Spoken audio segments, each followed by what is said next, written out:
அறிவியல் ஆர்வம் கொண்டவர்களுக்கு வணக்கம். இன்னைக்கு எபிசோடில் நம்ம ஸ்புட்னிக் V தடுப்பூசியை பற்றி தான் பார்க்க போகிறோம். வாங்க வீடியோக்குள்ளே போகலாம்.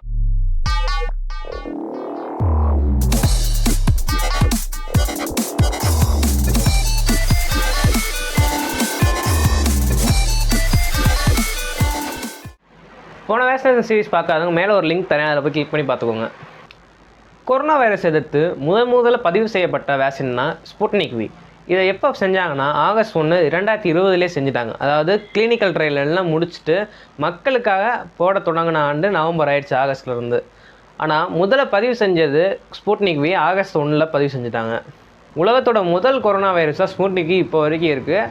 இன்னொரு தனிச்சிறப்பு என்னன்னா, ஸ்புட்னிக் V தான் இப்போ வர தயாரிக்கப்பட்ட வேக்சின்லேயே அதிக செயல்திறன் கொண்டது ஸ்புட்னிக் V தான். கோவேக்சின், கோவிஷீல்டு, ஃபைசர் எந்த தடுப்பூசியும் காட்டிலும் கொரோனா வைரஸை தடுக்க அதிக செயல்திறன் கொண்ட வேக்சினாக இப்போ வரைக்கும் அதுதான் இருக்குது.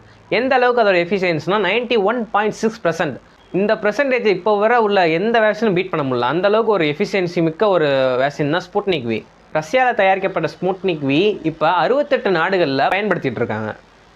போன வீடியோவில் பார்த்த மாதிரி கோவேக்சின், கோவிஷீல்டில் இருக்கிற வைரஸ் என்ன வைரஸ் அதில் யூஸ் பண்ணுறாங்க அப்படின்றத பார்த்தோம். இப்போ ஸ்புட்னிக் Vயில் எந்த வைரஸ் யூஸ் பண்ணுறாங்க, எதனால் அது இவ்வளோ எஃபிஷியன்சி தருது மித்த வேக்சினோட அப்படின்றத பற்றி பார்க்கலாம். ஸ்புட்னிக் Vயில் பார்த்தீங்கன்னா ஃபர்ஸ்ட் டோஸ், செகண்ட் டோஸ் அப்படின்னு 2 டோஸ்லேயுமே வெவ்வேறு வைரஸ் யூஸ் பண்ணுறாங்க. மித்த கோவிஷீல்டு, கோவேக்சின் மற்ற எல்லா தடுப்பூசியை மாதிரியும் இல்லாமல் இவங்க 2 வைரல் வெக்டார் யூஸ் பண்ணுற காரணம் அதோட எஃபிஷியன்சியும் நோய் வராமல் தடுக்கிறத அதிகப்படுத்துறது தான் காரணம். ஃபர்ஸ்ட் டோஸில் என்ன யூஸ் பண்ணுறாங்கன்னா அடினோ வைரஸ் 26 அப்படின்ற ஒரு வைரஸ், அதாவது ஃப்ளூ ரிலேட்டட் வைரஸை இதில் ஃபர்ஸ்ட் டோஸில் பயன்படுத்துகிறாங்க.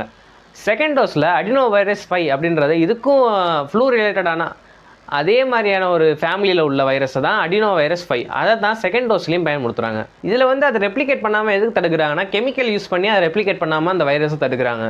எப்பவுமே ஹீட் ட்ரீட் பண்ணி ரேடியேஷன் பாஸ் பண்ணி வைரஸை செயலிழக்க செய்வாங்க, அதை டேமேஜ் பண்ணுவாங்க. இப்போ கெமிக்கல் யூஸ் பண்ணி இந்த அடினோ வைரஸ் 26 அடினோ வைரஸ் 5 கெமிக்கலால் ட்ரீட் பண்ணி அது நம்ம பாடிக்குள்ளே செலுத்தினோடனே அது ரெப்ளிகேட் பண்ணாமல் தடுக்குது. அடினோ வைரஸ் 26னா அடினோ வைரஸ் 26 முழுசாக எடுத்து கெமிக்கலாக ட்ரீட் பண்ணி அவங்க இன்ஜெக்ட் பண்ணல. அவங்க அடினோ வைரஸ் 26 மேலே இருக்கிற அந்த ஸ்பைக் ப்ரோட்டீன், போன வீடியோவில் சொல்லாமல் அந்த ஸ்பைக்கை மட்டும் தனியாக எடுத்து அதை மாடிஃபை பண்ணி நம்ம உடம்புக்குள்ளே செலுத்துகிறாங்க. அப்படி ஃபஸ்ட் டோஸ்லேயும் செகண்ட் டோஸ்லேயும் அந்த இதுதான் பண்ணிகிட்ருக்காங்க, அந்த ப்ராசஸ்லாம் பண்ணிகிட்ருக்காங்க.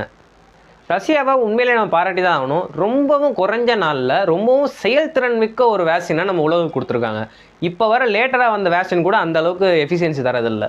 எந்த அளவுக்குனா 91.6% அப்படின்ற ஒரு உச்சகட்ட ஒரு செயல்திறனை கோவிட்-19க்கு எதிர்த்து அந்த வேக்சினேஷன் கொடுக்குது. ஸ்புட்னிக் Vயில் இன்னொரு சிறப்பம்சம் என்னன்னா, கோவேக்சின், கோவிஷீல்டு இந்த மாதிரி ஒரு வேக்சின் கோவேக்சின் போட்டிங்கன்னா ஒரு 1 month 1.5 month அப்புறம் தான் செகண்ட் டோஸ் போடுவோம். ஆனால் ஸ்புட்னிக் V பொறுத்தவரை நீங்கள் ஃபஸ்ட் டோஸ் எடுத்துக்கிட்டிங்கன்னா 21 daysலேயே நீங்கள் செகண்ட் டோஸ் எடுத்துக்கலாம்.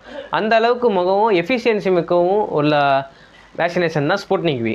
ஸ்புட்னிக் V மொத்தமாக 16,749 பேர் மேலே பரிசோதனை பண்ணாங்க.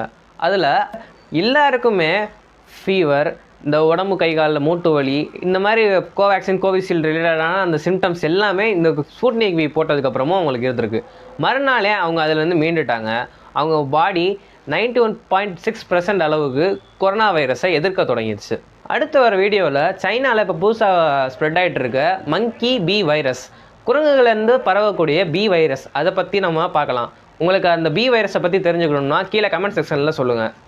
கண்டிப்பாக அதுக்கான வீடியோ நான் பண்ணுறேன். வேறு எந்த டாபிக் பற்றி நான் பேசணும்னு நினைச்சாலும் நீங்கள் கமெண்ட் செக்ஷன் சொல்லுங்கள், கண்டிப்பாக அதை பற்றி நான் பேசுகிறேன். தொடர்ந்து இணைந்துங்கள். இது உங்கள் அன்சீன் யூனிவர்ஸ்.